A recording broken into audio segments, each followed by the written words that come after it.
이슈가 있으면 언제든 한다. 집중 탐구. 정부가 24일 개별 주택 가격에 영향을 주는 표준 단독주택 공시가격을 발표했습니다. 세무 전문가, 세법의 마법사 원종훈 KB국민은행 세무수석 전문위원님과 함께 얘기 나눠보겠습니다. 바쁘신 와중에 와주셔서 너무 감사합니다. 진짜 바빴습니다. 네. 저도요. 의리로 왔습니다. 이번 표준 단독주택 공시가격 인상 어떻게 보시나요? 일부 주택에 대해서는 그리고 또 일부 지역에 대해서는 상당히 많이 오른 것 같습니다. 그리고 또 어느 정도 예상을 했었던 거고요. 그렇죠. 말씀을- 시그널을 계속 줬죠. 사실 개인적으로 보면은 많이 오른 것 같지는 않습니다. 오호. 예, 저는 개인적으로 예. 왜냐하면 지금 뭐 뒤에서도 얘기를 나누겠지만 네. 이 공동주택의 시세 반영률 대비 이 단독주택의 시세 반영률이 상대적으로 낮았거든요.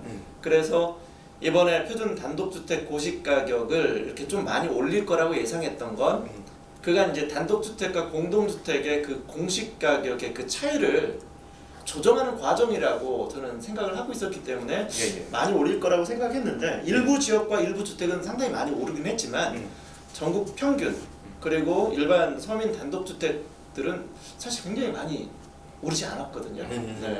말씀하신 대로 내용을 보면 네. 고가 주택일수록 공시가격 상승률이 더 높게 나왔어요. 네. 보면 네. 고가 주택 소유주들의 세금 부담이 아무래도 더 커지는 구조가 된 거겠죠. 그건 뭐 올라갈 수밖에 없는 구조인 건 사실이죠. 네.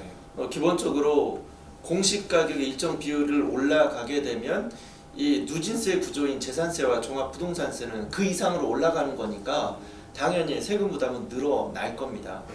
다만 우리가 그 재산세나 종부세 같은 거를 우리가 보통 보유세라고 부르는데 이 보유세는 어떤 세율에 대한 변동이나 공시가격의 갑작스러운 상승 때문에 세금 부담이 확 오르는 것을 방지하기 위한 안전장치가 있어요.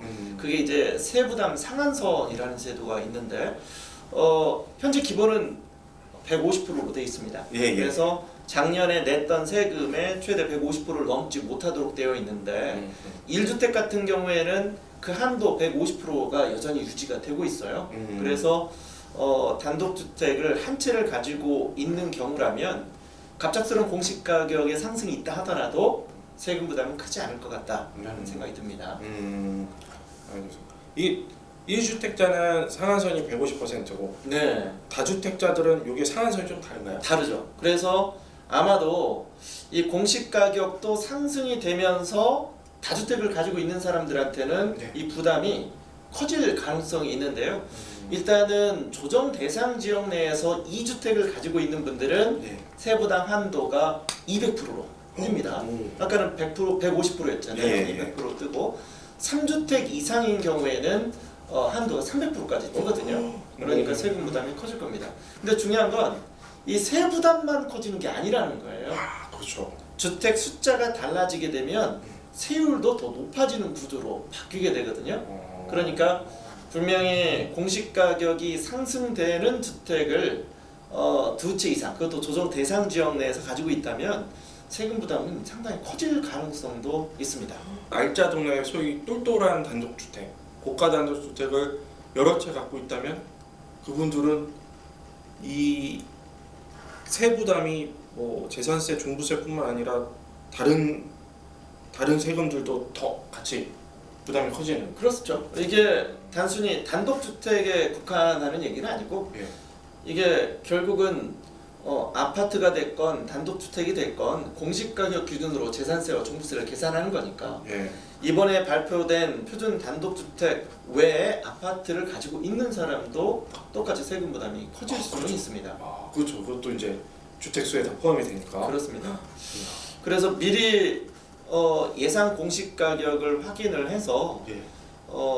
재산세나 종부세를 미리 조금 시뮬레이션을 한번 해보고 이게 이제 보유세의 특징이 매년마다 나오는 거잖아요. 예. 그러니까 나 이게 좀 부담스럽다라는 느낌이 든다면 분명히 이제 재산세나 종부세를 줄이기 위한 의사결정.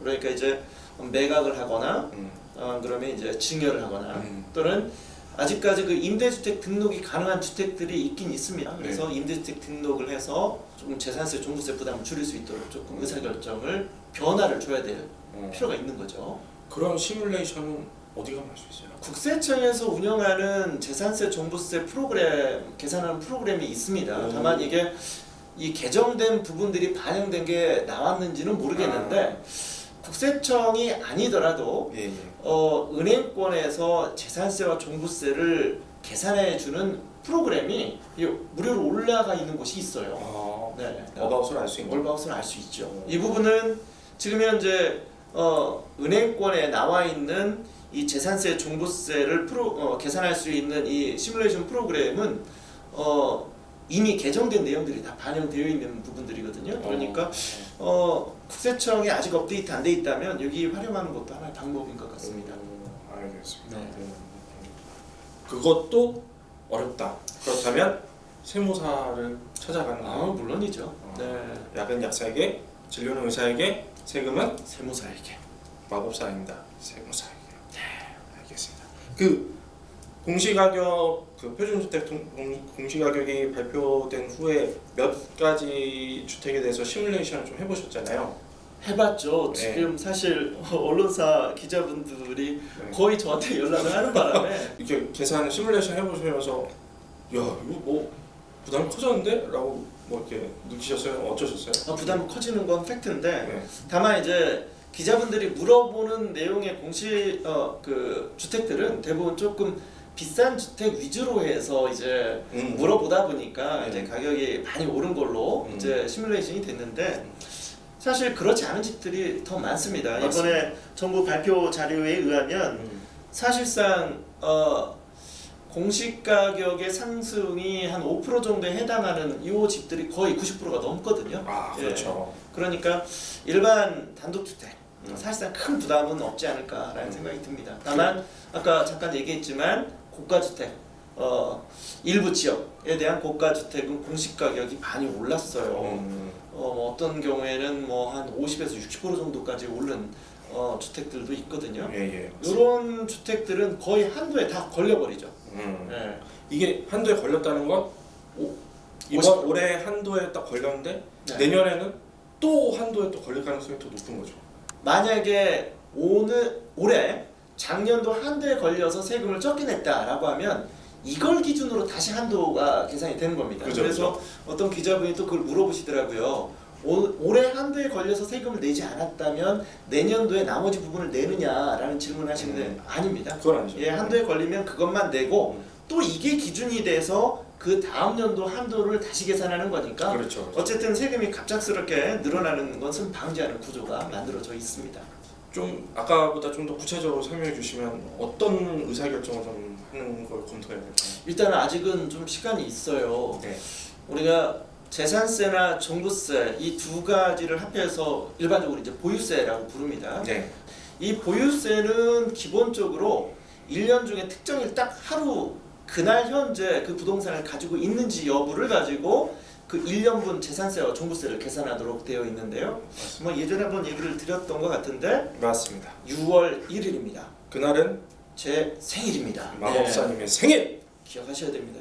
6월 1일 현재 시점에 그 해당 부동산을 가지고 있는 사람이 1년간 재산세와 종부세를 다 내는 구조로 되어 있어요. 말 그대로 all or nothing인 거예요. 그렇죠. 그러니까 6월 1일 현재 부동산을 가지고 있으면 되기 때문에 만약에 내가 올해 재산세와 종부세를 피하고 싶다. 지금 현재 표준 단독주택 고시가격이 나왔다 하더라도 6월 1일 현재 시점에 그 주택을 일부 증여하거나 일부 매각하거나 또는 임대주택 등록을 6월 1일 이전에만 한다면 재산세, 종부세를 줄이거나 피해 나갈 수도 있다라는 겁니다. 그럼 언제 해야 되느냐? 당연히 이제 6월 1일 이전에 하는 게 좋을 거고, 그렇죠. 그 다음에 일반적으로 공시가격의 고시가 주택 같은 경우에는 이번에 발표한 거는 표준 단독주택 고시가격이고요. 그렇죠. 일반적인 개별 주택 가격은 4월 말일날 일반적으로 발표를 하거든요. 그러니까 4월 말일 이전에 매각하거나 증여를 하게 되면 증여세 또는 취득세를 줄일 수 있으니까 6월 1일 전에 하는 게 좋고 더 서두르려면 발표 되게 하기 전에 즉 4월 30일 이전에 하는 게 가장 좋겠죠. 오.